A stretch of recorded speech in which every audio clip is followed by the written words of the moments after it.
Very good morning students आज हम हमारा नया चैप्टर डिस्कस कर रहे हैं जिसका नाम है human environment settlement transport and communication. This is our chapter और इस चैप्टर में हम बात करेंगे, जैसा कि समझ में आ रहा है, ह्यूमन इन्वायरमेंट के बारे में। ठीक है, सेटलमेंट क्या होती है ये भी समझेंगे, और ट्रांसपोर्ट और कम्युनिकेशन इसके बारे में काफ़ी कुछ आप ऑलरेडी जानते हो, उसका थोड़ा सा हम और ज़्यादा लाइट डालेंगे, थोड़ा और समझेंगे। ठीक है, तो सबसे पहले हम लोग जानने की कोशिश करते हैं, एक एक करके सारी चीज़ों को सबसे पहले समझते हैं कि सेटलमेंट क्या होती है। What is settlement? सेटलमेंट बोल सकते हैं जहाँ पे भी लोग रहते हैं, उनके घर बनाते हैं, उनको हम बोलते हैं सेटलमेंट। पहले आपको पता है कि अर्ली ह्यूमन जो हैं वो कहाँ पे रहते थे? ट्रीज पे रहते थे या फिर केव्स पे रहते थे। धीरे धीरे उन्होंने क्रॉप्स जो है वो उगाना शुरू किया। ठीक है, ये उगाना शुरू किया, और क्योंकि क्रॉप्स उगाते थे तो क्रॉप्स की केयर के लिए उन्होंने परमानेंट अपना घर बनाना भी शुरू किया। ये जो सेटलमेंट्स थी इस टाइम की, ये कहाँ पे थी? ये सेटलमेंट्स जो हैं ये ज़्यादातर किसी ना किसी रिवर के पास होती थी, रिवर वैली में होती थी, ताकि वहाँ पे उनको आसानी से पानी जो है वो मिल पाए। फॉर दैट रीज़न, और जहाँ लैंड फर्टाइल हो वहाँ पे भी लोग रहना ज़्यादा पसंद करते थे, ताकि उनको खाने की कोई किल्लत जो है वो ना हो।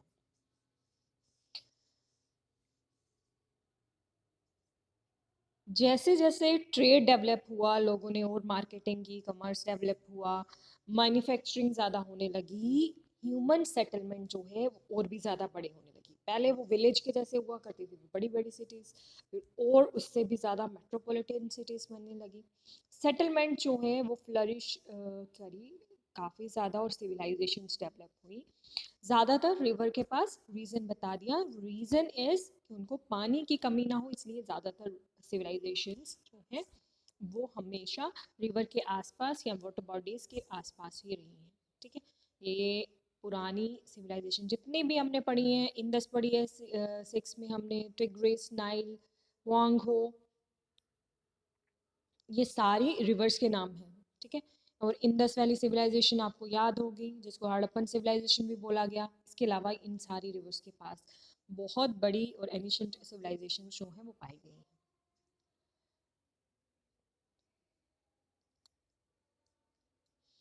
सो वो जगह जहाँ पे सेटलमेंट डेवलप होती है, जहाँ पे लोग रहना शुरू करते हैं या काफ़ी सारे लोग रहते हैं, उसको हम बोलते हैं साइट।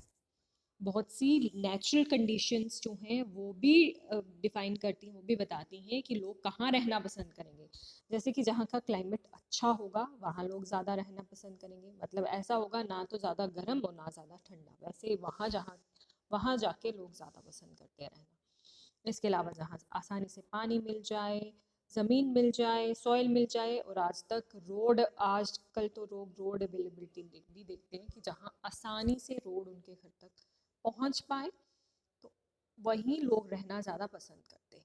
ठीक है, ये जो सेटलमेंट्स हैं, व्हाटसोएवर इट इज़, ये टेम्पररी भी हो सकती हैं और ये परमानेंट भी हो सकती हैं। This could be temporary and this could be permanent. Okay,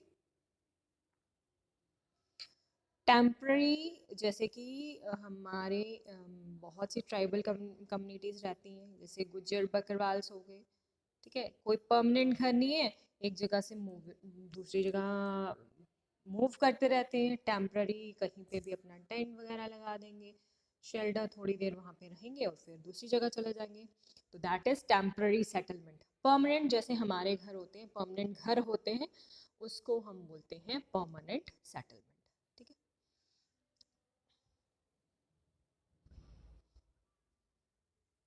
जैसे कि यहाँ पे पिक्चर दी गई है, there this is the picture of permanent settlement, ये परमानेंट सेटलमेंट की पिक्चर आ गई। ओके, सो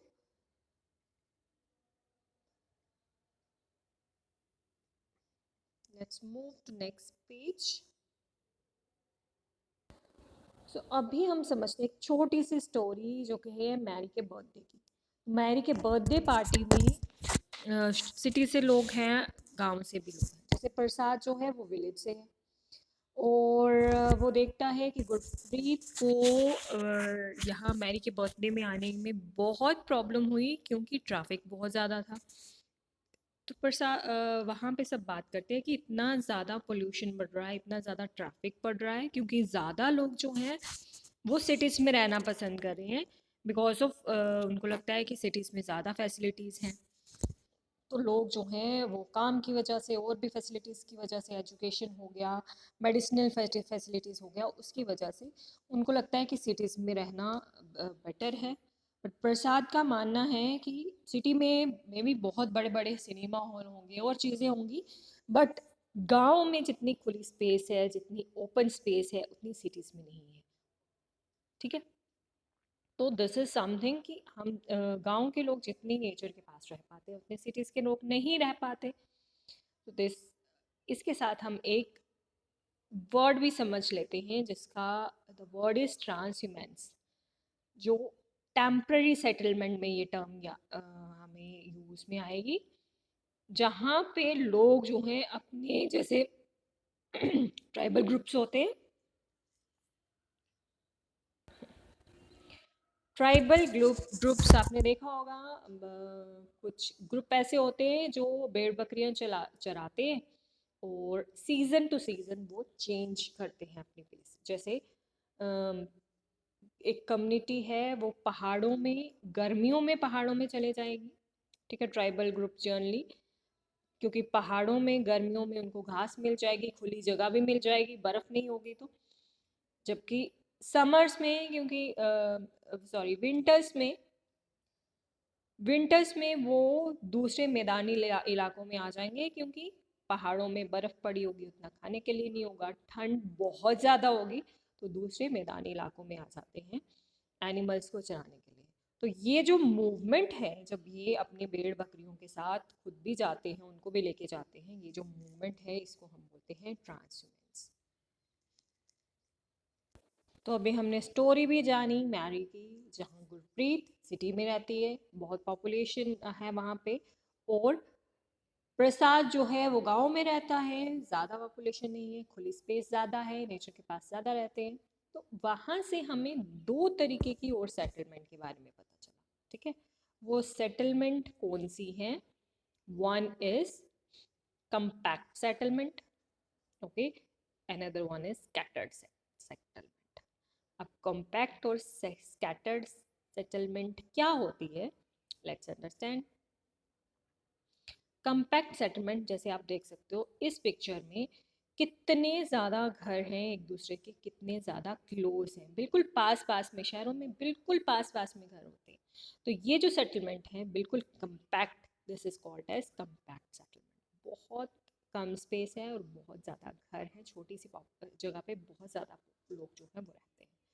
जबकि हम गाँव की पिक्चर देखें तो यहाँ से हमें पता चल रहा है कि एक घर तो यहाँ पे है, दूसरा यहाँ पे इतनी दूर, तीसरा और भी दूर है, फिर यहाँ पे।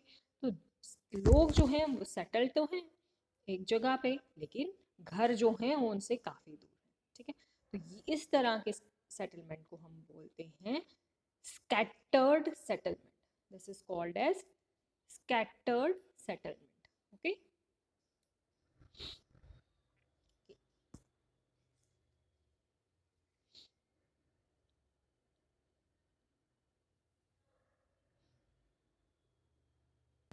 इस तरह की सेटलमेंट हमें ज़्यादातर कौन सी एरियाज़ में मिलती है? जैसे कि हिली एरियाज़ होते हैं, या थिक फॉरेस्ट में लोग रहते हैं तो वो होते हैं।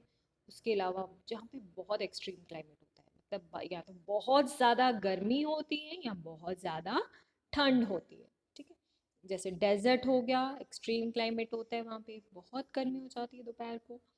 और डेजर्ट, अगर कोल्ड डेजर्ट करें की बात करें तो वहाँ बहुत ज़्यादा ठंड होती है, या पोलर रीजन में बहुत ज़्यादा ठंड होती है। पोलर रीजन्स में तो आपको लोग दिखेंगे, बहुत भी नहीं, सिर्फ रिसर्च करने के लिए लोग दिखेंगे। उस पोलर रीजन के थोड़ा पहले आपको थोड़े बहुत घर आपको मिल सकते हैं जहाँ इग्लूस में लोग रहते हैं, ठीक है, बट काफ़ी स्कैटर्ड रहते हैं। इसी तरीके से कुछ और तरह के इग्लूस जो है वो हमने बात की, जो बर्फ़ के घर होते हैं। वैसे ही जहाँ बहुत ज़्यादा रेन होती है, बारिश होती है, वहाँ पे जर्नी लोग कैसे घर बनाते हैं, वो ऊंचाई पे घर बनाते हैं, ठीक है। ऊंचा करते हैं अपना जो नीचे का हिस्सा है, और उसके ऊपर फिर वो घर कंस्ट्रक्ट करते हैं ताकि बारिश से उनके घर को कुछ खास नुकसान ना हो। ओके, सो ये है इग्लूस, ठीक है। ये बर्फ से बनाए जाते हैं ताकि बर्फ से ही उनको जो ठंडी हवा आती है उससे बचा जा सके, ठीक है। इसके अंदर उतनी ज़्यादा ठंड नहीं होती। So let's talk about transport now. Transport जो है, अगर हम पुराने टाइम की बात करें, बहुत मुश्किल होता था चीज़ें यहाँ से वहाँ लेके जाना, लेकिन जैसा ही व्हील इन्वेंट हुआ, ट्रांसपोर्ट थोड़ी आसान हो गई। एनिमल्स को यूज़ किया जाता था, like this you can see here, horse cart है यहाँ पे, इसको देख सकते हो। तो एनिमल्स को यूज़ किया जाता था ट्रांसपोर्टेशन के लिए, ठीक है। हॉर्सेस, बुलॉक्स, म्यूल्स, कैमल, इनको यूज़ किया जाता था। लेकिन अगर हम आज की बात करें तो there are different means of transport. आज बसेस भी हैं, ट्रक्स भी हैं, एरोप्लेन्स भी हैं, ठीक है। दे आर डिफरेंट मीन्स जो पहले से कहीं ज़्यादा फास्ट है, जो पहले उतने फास्ट नहीं थे। सो आज की हम बात करें तो मेनली हम बोल सकते हैं there are four means of transport. वो फोर कौन से? एक तो रोडवे आ गए, दूसरे रेलवे, वाटरवे और एयर। सबसे पहले रोडवेज। रोडवेज वो कच्चे रोड भी हो सकते हैं, दिस कुड बी कच्चा रोड, अनमेटल्ड रोड, और this could be metalled road, मतलब पक्का रोड, ठीक है। पक्का जो हमारे जर्नी हाईवेज पे होते हैं, जिसपे टार यूज़ किया जाता है ताकि वो अच्छे से सेटल हो जाए, और कच्चा रोड जो कि अभी मिट्टी से ही होता है, दैट इज अनमेटल्ड रोड, ठीक है। इस तरह के बहुत से रोड्स जो हैं वो इंडिया में हैं। हमारे इंडिया में मनाली से ले जो हाईवे है वो दुनिया का सबसे हाईएस्ट रोडवे है वहाँ पे। इसके अलावा बहुत से सबवे, अंडरपाथ, फ्लाईओवर भी बनाए गए हैं ताकि ट्रांसपोर्टेशन आसानी से हो सके, ठीक है। जैसे यहाँ पे पिक्चर भी दिख रही है, this is metalled road and this is कच्चा रोड, ठीक है, अनमेटल्ड रोड। नेक्स्ट है रेलवे। ओके, सो रेलवे जो है वो लोगों को ज़्यादा फास्ट, रोडवे से ज़्यादा फास्ट दूसरे जगह पे पहुंचा देती, ठीक है। शुरू में रेलवे के लिए स्टीम इंजन यूज़ किया जाता था, बट इसमें भी बहुत सी चेंजेस आई। आज इलेक्ट्रिक इंजन यूज़ किए जा रहे हैं, डीजल इंजन यूज़ किए जा रहे हैं, और आज we have metros, we have super fast trains, we have bullet trains, जो बहुत जल्दी हमें एक जगह से दूसरी जगह पहुंचा देती है। इंडियन रेलवे नेटवर्क जो बहुत डेवलप्ड है, and it is considered as largest of Asia's railway, ठीक है, largest in Asia. Okay, so हमारा रेलवे सबसे बड़ा है अगर हम एशिया की बात करें। नेक्स्ट आ गया वाटरवेज। वाटरवेज जो पानी के जरिए जो है ट्रांसपोर्टेशन होती है, इसमें इनलैंड वाटरवेज आ सकते हैं और सी रूट्स आ सकते हैं। इनलैंड वाटरवे में हमारे आ गए जो ज़मीन पे ही कुछ ऐसी वाटर बॉडीज़ है, इतनी बड़ी बड़ी लेक्स हैं कि वहाँ पे बोटिंग की जा सके, ठीक है। बोट्स, शिप्स जो हैं वो चलाई जा सकें, या शिप एटलीस्ट बोट्स जो हैं जिसमें ट्रांसपोर्ट की जा सके चीज़ें, उसको हम बोलते हैं इनलैंड वाटरवे। और सी रूट्स जो बड़े ओशंस में, सी में हमारी शिप्स जो हैं वो चलती हैं, ठीक है। इनलैंड वाटरवे में ज़्यादातर बोट्स जो हैं वो रहेंगी, और सी रूट्स में we will find various ships जो बहुत ज़्यादा सामान जो है वो ट्रांसपोर्ट कर सकती हैं। इनमें से इम्पॉर्टेंट वाटर इनलैंड वाटरवेज जो हैं वो कौन सी हैं? गंगा ब्रह्मपुत्र रिवर की है, उसके अलावा ग्रेट लेक है नॉर्थ अमेरिका की, देन रिवर नाइल है अफ्रीका की। ये हैं इनलैंड वाटरवेज। सी रूट्स तो बहुत है, ओशियन रूट्स बहुत हैं जो कि बड़ी बड़ी जो बहुत ज़्यादा क्वांटिटी में चीज़ों को कैरी कर सकती है अपने साथ और ट्रांसपोर्ट कर सकती है। सो ये पिक्चर जो है ये इनलैंड वाटरवे को दर्शा रही है, ठीक है। It is showing inland waterways. ये छोटी सी छोटी नहीं काफ़ी बड़ी है ये बोट, और यहाँ पे भी आप एक देख सकते हो जो ऑलरेडी चल रही है, यहाँ पे भी है, ठीक है। तो ये एक वे है, मीन्स है ट्रांसपोर्ट का। This is inland waterway example है उसकी, ठीक है।